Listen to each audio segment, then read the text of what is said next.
Hello दोस्तों, नमस्कार। मैं आप लोगों का हार्दिक अभिनंदन करता हूं अपने trader by stock market YouTube channel में। जो लोग फर्स्ट बार विजिट करें, सब्सक्राइब वगैरह कर ले, बेल आइकन वगैरह जरूर प्रेस कर ले सर। और देखिए, ये अपना टेलीग्राम है, तो टेलीग्राम में ये वीडियो जरूर देखिएगा। ये DIS का जो वीडियो है ना, ये मतलब ये सब वीडियो हमेशा नहीं बनता है। बात समझ रहे हैं? ये सब वीडियो हमेशा नहीं बनता है, ये सब वीडियो कभी कभी बन जाता है। समझिएगा इस वीडियो में। मुझे पता है कि जो नए लोग हैं उनको ये चीज़ नहीं समझ में आएगा, लेकिन जो पुराने हैं वो इन चीज़ों को जरूर देखिएगा। ये आप ही के लिए है, ठीक है। इसमें एक जो नहीं आदमी भूल जाता है तो रिमेंबर हो जाएगा। बाकी सर, अपना ये टेलीग्राम है, फ्री टेलीग्राम है, जरूर ज्वाइन करिए। इसका लिंक डिस्क्रिप्शन में दिया हुआ है। और ये शॉर्ट स्विंग है, ये स्विंग है, तो शॉर्ट स्विंग छोड़ के स्विंग हर आदमी को ज्वाइन करके रखना चाहिए। चलिए आगे बढ़ते हैं, आगे बढ़ते हैं। सबसे पहले हम बात करेंगे कि मेरा पोर्टफोलियो मेरा रूल, है ना। तो हमने टेलीग्राम में बता भी दिया कि इस पर अब एक सीरीज चलेगा। हालांकि हम लोगों ने सीरीज स्टार्ट कर दिया है, सीरीज हम लोगों ने पहले स्टार्ट कर दिया है। आप लोगों को मंथली आपको मैंने बना के देने लगा था कि नहीं लगा था। फिर मैंने बोला कि नहीं, इसको एक मतलब क्या बोलते हैं, टाइटल में फिर होना जरूरी है, ठीक है, कि माई पोर्टफोलियो माई रूल्स, ये होना चाहिए, ठीक है। इसका मतलब ये निकल के आता है कि अपने मेहनत का पैसा, मेहनत मतलब आपका पैसा, तो फैसला किसी और का क्यों, आपका डिसीजन। ये बात कि आपका पोर्टफोलियो आपकी कमाई। मैं कभी भी देखिए किसी का भी पोर्टफोलियो कमाई मैं नहीं मांगता, चाहे कभी मैं कुछ नहीं लेता। क्यों भाई? आपका पैसा है, आपने लगाया, मैंने थोड़ा सा रास्ता दिखाया कि भाई ये रास्ता भी ठीक है, इस पे भी देख सकते हैं। अब उस पर आपने चला, आपका रिस्क, आपका पैसा, तो मैं कौन होता हूं आपसे उसमें हिस्सा लेने वाला? गलत बात है तो बताइए। तो आप बोलोगे हाँ हाँ, मैं इतना बता देता हूं कि ये समय ठीक है इधर जाने का, तो आप इधर देख सकते हैं। जाना नहीं जाना ये तो आपके ऊपर है ना। तो ये तो आपका पोर्टफोलियो है, आपका डिसीजन है। इसके बावजूद कई लोग मुझसे पोर्टफोलियो का एजुकेशन लेते हैं, तो मैं एजुकेशन दे देता हूं। लेकिन अगेन रिपीट करता हूं, डिसीजन आपका रहेगा। मैं रास्ता बता सकता हूं, चलते हैं आप हैं, तो इसमें प्रॉफिट होना, इसमें लॉस होना, जो भी होना, सब आपके ऊपर निर्भर करता है। इस पे मैं आपको पॉइंट टू पॉइंट, मतलब जैसे पहला पॉइंट आपका डिसीजन, आपका जो है वो चलेगा। अब दूसरा पॉइंट में आता है कि सर, मार्केट में ना शोर बहुत है, ठीक है, मार्केट में शोर बहुत है, तो इस शोर को कैसे रोकोगे? जितना आदमी चिल्ला रहा है उसका मुंह में चाटा मारोगे कि कान बंद कर लोगे? तो आप बोलोगे सर कान बंद कर लेंगे, वही सबसे अच्छा है। हाँ, शोर ज्यादा हो रहा है तो कान बंद कर लेंगे, चाहे कान में अपना कोई अपना गाना बजा लेंगे, अपना धुन बजा लेंगे, कान में नहीं लगा लेंगे हेडफोन और अपना गाना सुनेंगे। दूसरे का थोड़ी हम चुप करा सकते हैं। किसी को चुप कराने जाइएगा, बताइए, ठीक है, ये तो फिर गुंडागर्दी हो जाएगा। तो इसीलिए आपका यहाँ डिसिप्लिन जो है, डिसीजन है, वो काम आता है।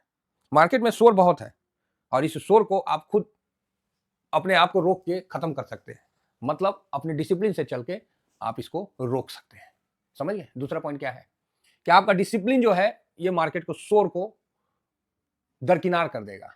आपका डिसिप्लिन, अब वो डिसिप्लिन क्या है वो आपको भी पता है, नहीं पता है तो हम इस पर भी चर्चा करेंगे, और इस पर मंथली हम अपडेट देते रहेंगे। ऐसे तो मंथली हम दे रहे हैं कि मेरा पोर्टफोलियो में कितना प्रॉफिट हो रहा है, कितना नहीं हो रहा है, कितना क्या हो रहा है ना। और डिसिप्लिन ये बोलता है कि कहाँ खरीदें, कहाँ नहीं खरीदें, कहाँ स्टॉप लॉस लगाएं, कहाँ स्टॉप प्रॉफिट लगाएं, कहाँ खरीदना अभी खतरनाक है, कहाँ खरीदना अभी अपॉर्चुनिटी है। ये अपने डिसिप्लिन से देखिए और आगे बढ़िए, ठीक है। क्योंकि सर, हर तीसरा नंबर पॉइंट आ जाता है। 2 नंबर समझ गए कि मार्केट में शोर बहुत है, आपको क्या करना है। तीसरा नंबर पॉइंट आ जाता है कि हर इन्वेस्टर की रूल अलग होते हैं, रणनीतियां अलग होती है। मतलब जितना योद्धा उतना तरह का फाइट करने का तरीका जानता है। सारे योद्धा अगर एक ही तरह फाइट करने लगे तब तो वो चीज तो खतरनाक हो जाएगा भाई। मतलब एक ही तरह सारे फाइट करने लगे तब तो 300 मूवी देखे हैं यूनान वाला, देखिएगा 300 मूवी, सारे एक से एक मजबूत और एक पैमाने के, हालत खराब कर दिए थे फ्रांसीसी के, है ना। तो हर इन्वेस्टर की रणनीति अलग अलग होती है, अलग अलग होती है। कोई शॉर्ट टर्म करता है, कोई मिड टर्म करता है, कोई लॉन्ग टर्म करता है। आप क्या करना चाहते हैं? तो हर इन्वेस्टर का अलग रणनीति होता है। कोई रातों रात अरे 1000 रुपया लगाए हैं, अगला दिन हम करोड़पति उठ रहे हैं, ओहो हो, ऐसा मार्केट में होता है क्या? लेकिन नहीं, अगला सोच रहा है, मैनिफेस्ट कर रहा है।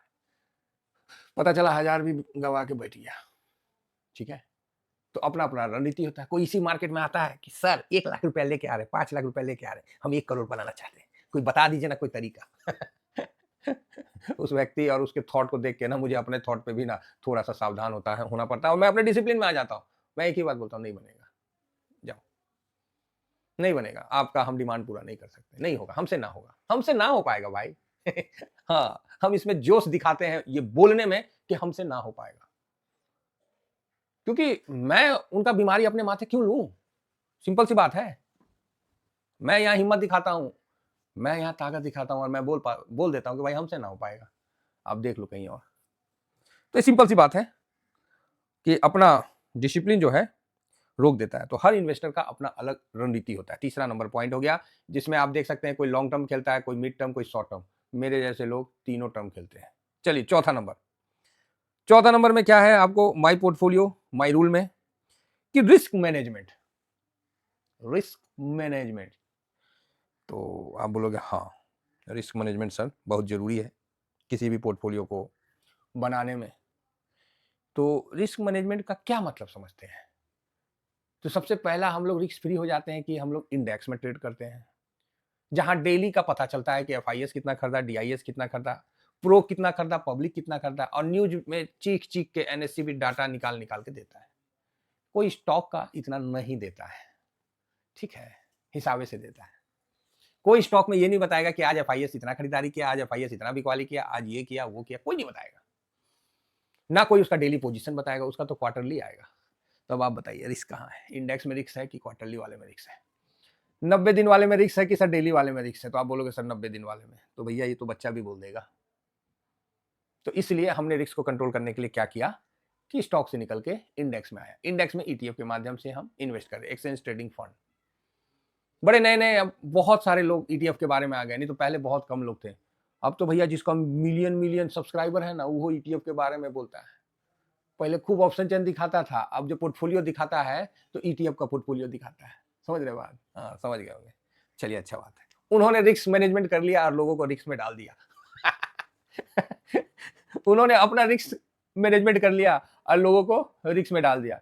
भाई साहब, हम लोग से इसलिए नहीं होता है ना कि 20 साल नौकरी की है, 20 साल नौकरी की है, सरकारी कर्मचारी थे, झूठ काहे बोले, कोनो ऐरा गैरा नहीं थे। तो एक तो हम लोग को बेपाक बोलने की आदत है, सीधा बोल देने की आदत है, और ऐसा जगत है कि नहीं बोलेंगे तो काम खराब हो जाएगा। सीधा बोलने का आदत है। अब वो चीज कभी कल हम पे भी हावी हो जाता है, भारी पड़ जाता है कि कम बोले तो ज्यादा ठीक, सीधा बोलना नुकसानदेह ही है।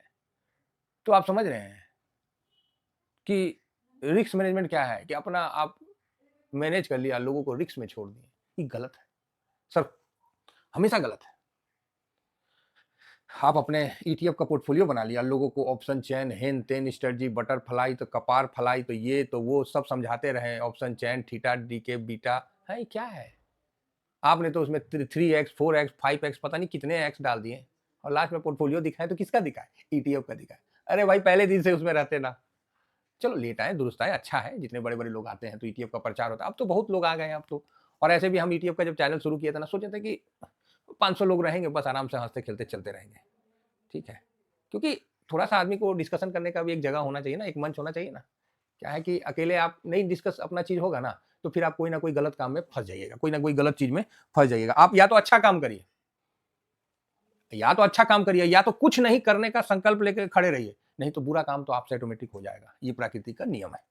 तो चलिए, रिस्क मैनेजमेंट में आपको मैंने बता दिया कि स्टॉप लॉस का पता होना चाहिए, जो कि हम लोग को पता नहीं रहता है। हम लोग स्टॉप लॉस का चक्कर ही नहीं रहता है। हाँ, ये है कि कैपिटल कितना लगाना है ये आपको पता होना चाहिए, इसी को हम लोग बोलते हैं लॉट साइज। समझ गए? 2-3 तरीका से आपको हम बता दे रहे हैं कि लॉट साइज क्या होना चाहिए, आपको पता होना चाहिए। एंट्री कहाँ लेना है आपको पता होना चाहिए, और कहाँ एग्जिट होना है इसका भी आइडिया होना चाहिए, जो कि मैं आप लोगों को बराबर बताते रहता हूँ, ठीक है। और लास्ट 5वां में अपना आ जाता है, खुद के रूल फॉलो करने में कॉन्फिडेंस बढ़ाते रहिए। खुद का रूल बनाइए, खुद को उसको फॉलो करिए और उसका कॉन्फिडेंस बनाइए। जो रूल मैं बनाता हूं वो मेरा ही रूल होता है, कहीं और बाहर में वो रूल पैदा नहीं हो रखा है, ठीक है। उस रूल से लोगों का भला होता है, ये कॉन्फिडेंस नहीं, ये हकीकत है, ये बोलना नहीं, ये हकीकत है। तो इस पे कॉन्फिडेंस नहीं, इस पे तो ओवर कॉन्फिडेंस हो जाता है कि भैया रूल पे बेनिफिट होगा, मतलब होगा। रूल नंबर 12, रूल नंबर 11, लोगों ने दबा के पैसा बनाया, दबा के पैसा बनाया। एक रूल तो देना पड़ेगा ना, एक नाम तो देना पड़ेगा ना, जिससे आप कम नुकसान, मतलब आपको समझ में आ जाए। अब जैसे रूल नंबर हम बोलते हैं 13, मतलब 3 दिन कुछ मत करिए, लाओ मजे लीजिए। तो समझ रहे, कोई ना कोई रूल तो आपको बताना ही पड़ेगा। तो इस हिसाब से आप अपने आप को कॉन्फिडेंस में लाइए और जिस रूल पे काम कर रहे हैं उस पे भरोसा रखिए। ये नहीं कि कोई कुछ बोल दिया तो तुरंत पनौती लग गया कि ना ना वही ठीक है, हम गलत है। ऐसा होता है। हर महीना आपको हम अपना मंथली ग्रोथ बताएंगे। ये मेरा पोर्टफोलियो और मेरे रूल में शामिल हो गया है और मैंने 2 बार से शुरू कर दिया है, अक्टूबर, नवंबर। सितंबर में तो मैंने आपको बताया था कि कैसे पोर्टफोलियो बनाया जाता है, मतलब डायरी बनाया जाता है, और जो डायरी वाला है ना, वो वीडियो भी इसमें ऐड होगा। तो ये चीज हमेशा ध्यान में रखिए। एक चीज और बताता हूं, मैं मार्केट को नहीं, है ना, मैं मार्केट को नहीं, बड़ा अच्छा है, लिख देता हूं, शायद आप लोगों को भी, मैं मार्केट को नहीं, ठीक है, लेकिन समझ रहे, मैं मार्केट को नहीं लेकिन, समझे, आप बोलिएगा सर बात तो सही है, मैं मार्केट को नहीं लेकिन खुद को कंट्रोल करता हूं। ये भी एक जीत का मंत्र है। मैं मार्केट को नहीं कंट्रोल करता हूं, मैं खुद को कंट्रोल करता हूं, ठीक है। और जिसने खुद को कंट्रोल कर लिया ना, तो सर मार्केट क्या, दुनिया उसकी है, हैं? मैं ट्रेडिंग के हिसाब से नहीं, मैं ट्रेड के हिसाब से नहीं काम करता हूं कि क्या ट्रेड लेना है, क्या ट्रेड नहीं लेना है, पता नहीं क्या होगा नहीं होगा। हम कभी डिफेंस ले ले, कभी बैंक ले ले, कभी निफ्टी ले ले, कभी आईटी ले ले, कभी सिल्वर ले ले, कभी गोल्ड ले ले। भैया ट्रेड तो हमेशा ले सकते हो, मैं ट्रेड के हिसाब से काम नहीं करता। तो भैया किस हिसाब से काम करते हो? अपने स्ट्रेटजी के हिसाब से काम करता, ठीक है। मैं ट्रेड के हिसाब से काम नहीं करता, अपने स्ट्रेटजी के हिसाब से काम करता। तो आप बोलोगे हाँ ये बात तो सही है, ये बात तो सही है सर, और कहना तो नहीं चाहिए नहीं तो क्या है कि लोग थोड़ा सा एक्साइटेड हो जाएंगे कि आपको इन चीजों को करना पड़ेगा, तभी आप टिक पाइएगा मार्केट में, नहीं तो नहीं टिक पाइएगा, टिक नहीं पाइएगा। और हो सके तो जो रूल मैं बताता हूं उसमें आप अपना भी इनोवेशन कर सकते हो, अपने हिसाब से उसको चेंज कर सकते हो। तब आप भी कह सकते हो कि मैं फॉलो नहीं करता, मैं अपना रूल खुद बनाता हूं, मैं फॉलो नहीं करता, मैं अपना रूल खुद बनाता हूं। तो कोई ऐसा कहता है तो मुझे खराब नहीं लगता है, मुझे अच्छा लगता है कि हाँ ठीक है, सीख गए हैं, अच्छा है, हो सकता है हमको भी उनसे कुछ सीखने को मिले, ठीक है। तो मेरा बस यही कहना है कि आपका पोर्टफोलियो, आपका रूल होना चाहिए, आपका पैसा, आपका रूल, मतलब सब चीज आपका, तो दूसरे का है, है? तो माई पोर्टफोलियो माई रूल जो टॉपिक है ये कंटिन्यू चलेगा। थैंक यू वेरी मच, जय हिंद, जय भारत।